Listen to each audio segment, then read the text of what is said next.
ಸಂಪುಟ ವಿಸ್ತರಣೆಯಾಗಿ ಇವತ್ತಿಗೆ 5 ದಿನ ಇನ್ನೂ ಕೂಡ ಖಾತೆಗಳ ಹಂಚಿಕೆಯಾಗಿಲ್ಲ. ಸಚಿವರು ಕೆಲ ಸಚಿವರು ಮಾಜಿಗಳಾಗ್ತಾರೆ ಅನ್ನುವಂತ ಮಾಹಿತಿಗಳು ಓಡಾಡ್ತಾ ಇದೆ. ಈ ಎಲ್ಲ ಗೊಂದಲಗಳ ಮಧ್ಯೆ ಇವತ್ತು ಮುಖ್ಯಮಂತ್ರಿ ಡಿ.ಕೆ. ಶಿವಕುಮಾರ್ ದೆಹಲಿಗೆ ಹೋಗೋರಿದ್ದಾರೆ ಅನ್ನೋ ಮಾಹಿತಿ ಸಿಗ್ತಾ ಇದೆ. ಶಾಸಕರು ಸಚಿವರು ಇವರನ್ನೆಲ್ಲ ಮನವೊಲಿಸುವಂತ ಪ್ರಯತ್ನಗಳಾಗಿದೆ, ಆದರೆ ಯಶಸ್ವಿಯಾಗಿಲ್ಲ.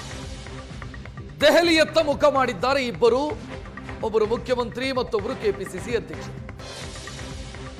ಸಂಧಾನ ಸೂತ್ರದ ನಿಟ್ಟಿನಲ್ಲಿ ದೆಹಲಿಗೆ ತೆರಳುವುದಕ್ಕೆ ಮುಖ್ಯಮಂತ್ರಿ ಯೋಚನೆಯನ್ನ ಮಾಡಿದ್ದಾರೆ. ಪ್ರಸ್ತುತ ವಿದ್ಯಮಾನದ ಬಗ್ಗೆ ಹೈಕಮಾಂಡ್ ಜೊತೆ ಚರ್ಚಿಸುವಂತ ತೀರ್ಮಾನ. ಇವತ್ತು ದೆಹಲಿಗೆ ತೆರಳುತ್ತಾರೆ ಅನ್ನುವಂತ ಮಾಹಿತಿ ಇದೆ. ಇವತ್ತು ಅಥವಾ ನಾಳೆ ಅಂತ, ಮೋಸ್ಟ್ ಪ್ರೊಬಬ್ಲಿ ಇವತ್ತೇ ಹೋಗಬಹುದು ಅನ್ನೋ ಡೀಟೇಲ್ ಲಭ್ಯ ಆಗ್ತಾ ಇರೋದು.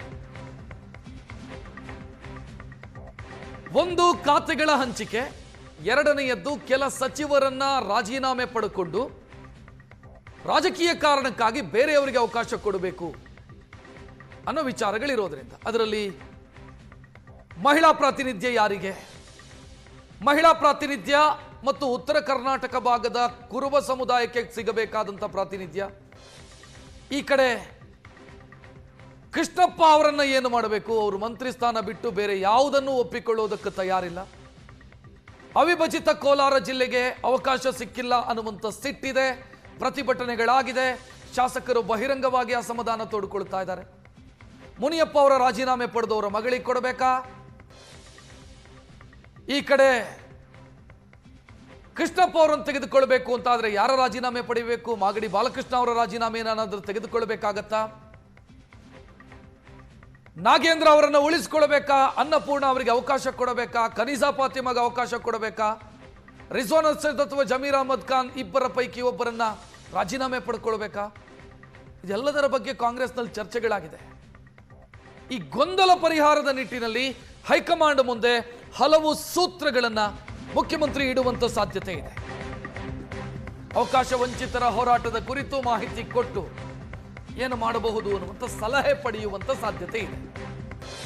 ಮಹಿಳಾ ಕೋಟದಡಿಯಲ್ಲಿ ರಿಸರ್ವ್ ಇದೆ, ಒಂದು ಸಚಿವ ಸ್ಥಾನ ಭರ್ತಿ ಆಗಿಲ್ಲ, ಅದನ್ನು ಯಾರಿಗೆ ಕೊಡಬೇಕು ಅಂತ. ಗಾಯತ್ರಿ ಶಾಂತೇಗೌಡರನ್ನ ಹೊರತುಪಡಿಸಿ ಯಾರಿಗೆ ಅವಕಾಶ ಕೊಡಬೇಕು, ಸಿದ್ದರಾಮಯ್ಯ ಅವರನ್ನ ಸಮಾಧಾನ ಮಾಡೋದಕ್ಕೆ ಏನು ಮಾಡೋದಕ್ಕಾಗತ್ತೆ ಈ ಹಂತದಲ್ಲಿ. ಬಸವರಾಜ ಶಿವಣ್ಣನವರ್ ಇವರನ್ನ ಮಂತ್ರಿ ಮಾಡಬೇಕು ಅಂತ ಸಿದ್ದರಾಮಯ್ಯ ಹೇಳಿದ್ರು, ಅದಾಗಿರ್ಲಿಲ್ಲ. ಈಗ ಬ್ಯಾಲೆನ್ಸ್ ತಪ್ಪಿದೆ. ಉತ್ತರ ಕರ್ನಾಟಕ ಭಾಗದ ಕುರುಬ ಸಮುದಾಯಕ್ಕೆ ಅವಕಾಶ ಸಿಕ್ಕಿಲ್ಲ, ಪ್ರತಿಭಟನೆಗಳೆಲ್ಲ ಆಗಿದೆ. ಸೊ ಗಾಯತ್ರಿ ಶಾಂತೇಗೌಡರಿಗೆ ಕೊಟ್ರೆ ಉತ್ತರ ಕರ್ನಾಟಕ ಭಾಗದ ಕುರುಬ ಸಮುದಾಯಕ್ಕೆ ಅವಕಾಶ ಕೊಟ್ಟಂಗಾಗಲ್ಲ. ಮಹಿಳೆಗೂ ಕೊಡಬೇಕು, ಕುರುಬ ಸಮುದಾಯಕ್ಕೂ ಕೊಡಬೇಕು. ಕುರುಬ ಸಮುದಾಯಕ್ಕೆ ಸೇರಿದಂತ ಶಾಸಕಿ ಯಾರಾದರೂ ಇದ್ದಾರಾ ಅಂತ ಕೇಳಿದ್ರೆ ಇಲ್ಲ.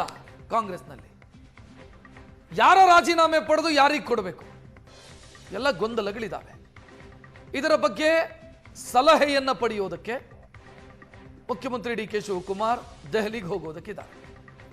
ಡಿ.ಕೆ. ಶಿವಕುಮಾರ್ ಅವರ ಸಂಪುಟದಲ್ಲಿ ಸಣ್ಣ ಬದಲಾವಣೆಯ ಸಾಧ್ಯತೆಯೂ ಕೂಡ ಇದೆ. ಖಾತೆ ಬದಲಾವಣೆ, ಖಾತೆ ಹಂಚಿಕೆ, ಇದರ ಬಗ್ಗೆ ಚರ್ಚೆ ಮಾಡೋದಕ್ಕೆ ದೆಹಲಿಗೆ ಹೋಗ್ತಾರೆ. ಭಾನುವಾರ ವರಿಷ್ಠರನ್ನ ಭೇಟಿಯಾಗಬಹುದು. ಭಾನುವಾರ ಇಲ್ಲ ಅಂತಾದ್ರೆ ಸೋಮವಾರ ಮತ್ತೆ ಕಸರತ್ತು ದೀರ್ಘಕಾಲ ನಡೆಯೋ ರೀತಿಯಲ್ಲಿ ಕಾಣ್ತಿದೆ. ಖಾತೆ ಹಂಚಿಕೆ ಮೊದಲೆಲ್ಲ ಹೆಂಗಾಗ್ತಿತ್ತು, ಬೆಳಗ್ಗೆ ಪ್ರಮಾಣ ವಚನ ಸ್ವೀಕರಿಸಿದರೆ ಸಂಜೆ ಹೊತ್ತು ಖಾತೆ ಹಂಚಿಕೆ ಆಗ್ತಾ ಇತ್ತು. ಅದು ಮುಖ್ಯಮಂತ್ರಿಯ ಪರಮಾಧಿಕಾರ ಖಾತೆ ಹಂಚಿಕೆ, ಯಾರಿಗೆ ಯಾವ ಖಾತೆಯನ್ನು ಕೊಡಬೇಕು ಅಂತ ಖಾತೆ ಹಂಚಿಕೆ ಮಾಡೋದು, ರಾಜಭವನಕ್ಕೆ ಕಳಿಸ್ಕೊಡೋದು. ಇದನ್ನು ಮಾಡೋದಕ್ಕೆ ಡಿ.ಕೆ. ಶಿವಕುಮಾರ್ ಅವರಿಗೆ ಆಗ್ತಿಲ್ಲ ಸದ್ಯ, ರಾಜಕೀಯ ಕಾರಣದಿಂದಾಗಿ. ಇಷ್ಟು ಸಿಂಪಲ್ ಆಗಿ ಮುಗಿಬೇಕಿದ್ದಂಥ ಪ್ರೊಸೀಜರು ಇವತ್ತು ಅದು ಬಹಳ ದೊಡ್ಡ ಸಮಸ್ಯೆಯ ರೂಪವನ್ನು ಪಡ್ಕೊಂಡಿದೆ.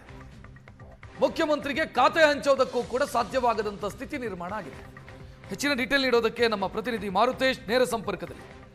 ಮಾರುತೇಶ್, ಇದನ್ನ ಹೈಕಮಾಂಡ್ನ ಅತಿಯಾದ ನಿಯಂತ್ರಣ ಅಂತ ಕರಿಬೇಕೋ, ಮುಖ್ಯಮಂತ್ರಿಗಳ ಎಚ್ಚರಿಕೆ ಹೆಜ್ಜೆ ಅಂತ ಕರಿಬೇಕೋ ಇದನ್ನ?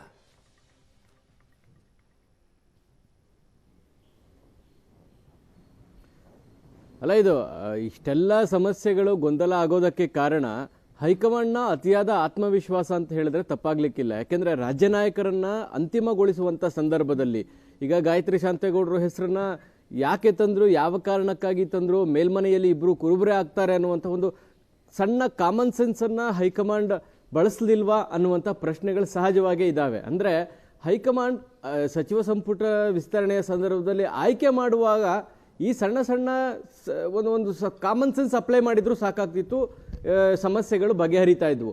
ಆದರೆ ರಾಜ್ಯ ನಾಯಕರನ್ನ ದೂರ ಇಟ್ಟು ಕೇವಲ ನೀವು ಪಟ್ಟಿ ಕೊಡಿ ನಾವು ತೀರ್ಮಾನ ಮಾಡ್ತೀವಿ ಅಂದ ಕಾರಣಕ್ಕಾಗಿ ಇವತ್ತು ಇನ್ನೂ ಕೂಡ ಖಾತೆ ಅಂದರೆ 5 ದಿನ ಆಯಿತು ಪ್ರಮಾಣ ವಚನ ತೆಗೆದುಕೊಂಡು ಖಾತೆ ಹಂಚಲಿಕ್ಕೆ ಸಾಧ್ಯ ಆಗ್ತಾ ಇಲ್ಲ. ಅಷ್ಟರ ಮಟ್ಟಿಗೆ ಸಚಿವ ಸಂಪುಟ ವಿಸ್ತರಣೆ ಅನ್ನುವಂಥದ್ದು ದೊಡ್ಡ ಗೊಂದಲವನ್ನು ಮಾಡಿಕೊಂಡಿರುವಂಥದ್ದೇ ಹೈಕಮಾಂಡ್. ರಾಜ್ಯ ನಾಯಕರ ಅವರನ್ನು ಅನುಪಸ್ಥಿತಿಯಲ್ಲಿ ಫೈನಲ್ಗೊಳಿಸಿದ್ದೇ ಬಹುಶಃ ಇದೆಲ್ಲದಕ್ಕೂ ಕಾರಣ. ಹೀಗಾಗಿ ಇದಕ್ಕೆ ಮತ್ತೊಂದು ಎಕ್ಸಸೈಸ್ ಮಾಡಬೇಕು, ಮತ್ತೊಂದು ಸರ್ಕಸ್ ಮಾಡಬೇಕಾದಂಥ ಪರಿಸ್ಥಿತಿಯು ಕೂಡ ನಿರ್ಮಾಣ ಆಗಿರೋದಕ್ಕೆ ಹೈಕಮಾಂಡೇ ನೇರ ಕಾರಣ ಅಂತ ಹೇಳಿದರೆ ಯಾವುದೇ ತಪ್ಪಾಗಲಿಕ್ಕಿಲ್ಲ. ಹಾಗಾಗಿ ಡಿ ಕೆ ಶಿವಕುಮಾರ್ ಈಗ ದೆಹಲಿಗೆ ಹೋಗಿ ಮತ್ತೆ ಇದನ್ನೆಲ್ಲವನ್ನು ಸಾರ್ಟ್ ಔಟ್ ಮಾಡುವಂತಹ ಒಂದು ಪರಿಸ್ಥಿತಿ ನಿರ್ಮಾಣ ಆಗೋದಕ್ಕೂ ಹೈಕಮಾಂಡೇ ಕಾರಣ. ಯಾಕಂದರೆ ಈಗ ಡಿ ಕೆ ಶಿವಕುಮಾರ್ ಅವರ ಬಳಿ ಪರಮಾಧಿಕಾರ ಅಂತೂ ನಿಶ್ಚಿತವಾಗಿ ಇಲ್ಲ ಅನ್ನೋದು ಬಹಳ ಸ್ಪಷ್ಟವಾಗಿ ಗೊತ್ತಾಗ್ತಾ ಇದೆ. ಯಾಕಂದರೆ ಅವರ ಬಳಿಯ ಪರಮಾಧಿಕಾರ ಇದ್ದಿದ್ರೆ ಇಷ್ಟೊತ್ತಿಗೆ ಇದೆಲ್ಲವನ್ನು ಬಗೆಹರಿಸ್ತಾ ಇದ್ರು. ಆದರೆ ಹೈಕಮಾಂಡ್ ಏನು ಹೇಳುತ್ತೋ ಅದನ್ನು ಮಾತ್ರ ಡಿ ಕೆ ಶಿವಕುಮಾರ್ ಅವರು ಮಾಡ್ತಿದ್ದಾರೆ. ಆ ಕಾರಣಕ್ಕಾಗಿ ಇಲ್ಲಿಯ ತನಕ ಖಾತೆ ಹಂಚಿಕೆ ಮಾಡಲಿಲ್ಲ. ಈಗ ಒಂದು ಸ್ಥಾನ ಮಹಿಳೆಯರಿಗೆ ಮೀಸಲಿದೆ. ಮಹಿಳೆಯರಿಗೆ ಕೊಡುವಂಥ ಖಾತೆ ಯಾವುದು? ಮಹಿಳಾ ಮತ್ತು ಮಕ್ಕಳ ಕಲ್ಯಾಣ ಇಲಾಖೆ. ಅದನ್ನು ಬಿಟ್ಟು ಬೇರೆ ಎಲ್ಲ ಖಾತೆಗಳನ್ನು ಹಂಚೋದಕ್ಕೆ ಅವಕಾಶ ಇದೆ. ಆದರೆ ಆಗಲೇ ಮಾಡಲಿಕ್ಕೆ ಆಗತ್ತಾ ಅಂತ ನೋಡಿದಾಗ ಅಲ್ಲಿ ಕೃಷ್ಣಪ್ಪ ಅವ್ರನ್ನ ವಾಪಸ್ ತರಬೇಕು ಅನ್ನುವಂಥ ಪ್ರಯತ್ನಗಳು ನಡೀತಾ ಇದೆ. ಈಗ ಮಹಿಳೆಯರಿಗೆ ಯಾರನ್ನ ಮಾಡಬೇಕು ಅನ್ನೋದ್ರ ಬಗ್ಗೆಯೂ ಕೂಡ ಕ್ಲಾರಿಟಿ ಇಲ್ಲ. ಇನ್ನೊಂದು ಕಡೆ ಯಾರನ್ನ ರಾಜೀನಾಮೆ ಕೊಡಿಸಿ ಯಾರಿಗೆ ಅವಕಾಶ ಕೊಡಬೇಕು ಅನ್ನೋದ್ರ ಬಗ್ಗೆಯೂ ಕೂಡ ಅಂತಿಮ ತೀರ್ಮಾನವನ್ನು ತೆಗೆದುಕೊಂಡಿಲ್ಲ. ಈ ಯಾವ ತೀರ್ಮಾನಗಳನ್ನು ಕೂಡ CM ತೆಗೆದುಕೊಳ್ಳುವಂತಹ ಪರಿಸ್ಥಿತಿ ಇಲ್ಲ. ಯಾವುದೇ ತೀರ್ಮಾನವನ್ನು ಮುಖ್ಯಮಂತ್ರಿಗಳು ತೆಗೆದುಕೊಂಡ್ರೆ ಅವರ ಮೇಲೆ ಬೌನ್ಸ್ ಆಗುತ್ತೆ ಅಂತ ಅವ್ರಿಗೂ ಕೂಡ ಆತಂಕ ಇದೆ. ಹೀಗಾಗಿ ಹೈಕಮಾಂಡ್ ತೀರ್ಮಾನ ತೆಗೆದುಕೊಳ್ಳುತ್ತೆ ಅಂತ ಹೇಳಿ ಹೈಕಮಾಂಡ್ ನಾಯಕರ ಕಡೆಗೆ ಡಿ ಕೆ ಶಿವಕುಮಾರ್ ಅವರು ಬೊಟ್ಟು ಮಾಡಿದ್ದಾರೆ. ಹೀಗಾಗಿ ಹೈಕಮಾಂಡ್ ನಾಯಕರನ್ನ ಭೇಟಿಯಾಗಿ ತೀರ್ಮಾನ ಮಾಡ್ತಾರೆ. 3 ಪ್ರಮುಖ ವಿಚಾರಗಳಾಗಬೇಕಾಗಿದೆ. ಒಂದು, ಮಹಿಳಾ ಕೋಟಾದಡಿ ಯಾರನ್ನ ಸಚಿವರನ್ನಾಗಿ ಮಾಡಬೇಕು ಅನ್ನುವಂಥದ್ದು, ಯಾರಿಗೆ ಯಾವ ಖಾತೆಯನ್ನು ಹಂಚಬೇಕು ಅನ್ನುವಂಥದ್ದು, ಸಣ್ಣ ಬದಲಾವಣೆ ಇದ್ರೆ ಯಾರ ರಾಜೀನಾಮೆ ಕೊಡಿಸಿ ಕೃಷ್ಣಪ್ಪ ಅವ್ರನ್ನ ಕ್ಯಾಬಿನೆಟ್ಗೆ ತರ್ತೀರಿ, ಬಸವರಾಜ ಶಿವಣ್ಣನವ್ರನ್ನ ಕ್ಯಾಬಿನೆಟ್ಗೆ ತರ್ತೀರಿ. ಸೊ ಈ ವಿಚಾರಗಳ ಬಗ್ಗೆ ಫೈನಲ್ ಕಾಲ್ ಅಥವಾ ಅಂತಿಮ ನಿರ್ಧಾರವನ್ನ ಹೈಕಮಾಂಡ್ ತೆಗೆದುಕೊಳ್ಬೇಕಾಗುತ್ತೆ. ಆಗ ಡಿ ಕೆ ಶಿವಕುಮಾರ್ ಅವರಿಗೆ ಹೇಳಕ್ಕೆ ಒಂದು ಧೈರ್ಯ ಇರುತ್ತೆ. ಯಾಕಂದ್ರೆ ಈ ತೀರ್ಮಾನ ನಂದಲ್ಲ, ಹೈಕಮಾಂಡ್ ಈ ತೀರ್ಮಾನವನ್ನು ತೆಗೆದುಕೊಂಡಿದೆ, ನೀವು ಏನೇ ಕೇಳೋದಿದ್ರು ಹೈಕಮಾಂಡ್ನ ಬಳಿ ಕೇಳಿ ಅನ್ನುವಂಥ ಒಂದು ಕನ್ವಿನ್ಸ್ ಮಾಡೋದಕ್ಕೂ ಒಂದು ಅವಕಾಶಗಳಿರುತ್ತೆ. ಆ ಕಾರಣಕ್ಕಾಗಿ ಡಿ ಕೆ ಶಿವಕುಮಾರ್ ಈಗ ದೆಹಲಿಯತ್ತ ಪ್ರಯಾಣ ಮಾಡೋದಕ್ಕೆ ಚಿಂತನೆ ನಡೆಸಿದ್ದಾರೆ. ಬಹುಶಃ ಇವತ್ತು ಮಧ್ಯಾಹ್ನದ ವೇಳೆಗೆ ಸಂಜೆ ವೇಳೆಗೆ ಹೋಗ್ತಾರೋ ಗೊತ್ತಿಲ್ಲ. ಒಟ್ಟು TP ಇನ್ನೂ ಫೈನಲ್ ಆಗಿಲ್ಲ. ಆದರೆ ಹೈಕಮಾಂಡ್ನ ಅತಿಯಾದ ಆತ್ಮವಿಶ್ವಾಸ, ಓವರ್ ಕಾನ್ಫಿಡೆನ್ಸ್, ಸಿದ್ದರಾಮಯ್ಯನವ್ರನ್ನ ಕೆಳಗಿಳಿಸಿದ ಮೇಲೆ ಅವರ ತೋರಿಸಿದಂಥ ಆಟಿಟ್ಯೂಡ್ ಈ ಸಚಿವ ಸಂಪುಟ ವಿಸ್ತರಣೆಯಲ್ಲಿ ಎಷ್ಟರ ಮಟ್ಟಿಗೆ ಇಂಪ್ಯಾಕ್ಟ್ ಆಗಿ ಗೊಂದಲ ಆಗಿದೆ ಅನ್ನೋದು ಬಹಳ ಸ್ಪಷ್ಟವಾಗಿ ಗೊತ್ತಾಗ್ತಾ ಇದೆ. ಹಾಗಾಗಿ ಹೈಕಮಾಂಡ್ ನಾಯಕರಿಗೂ ಕೂಡ ಸಚಿವ ಸಂಪುಟ ವಿಸ್ತರಣೆಯಲ್ಲಿ ನಾವು ಎಡವಿದ್ವಿ ಅನ್ನುವಂತಹ ಅನುಭವ ಬರುವ ರೀತಿ ಬೆಳವಣಿಗೆಗಳು ಕೂಡ ಆಗ್ತಾ ಇದ್ದಾವೆ. ರಕ್ಷತ್, ಥ್ಯಾಂಕ್ ಯು ಮಾರುತೇಶ್ ಮಾಹಿತಿಗೆ.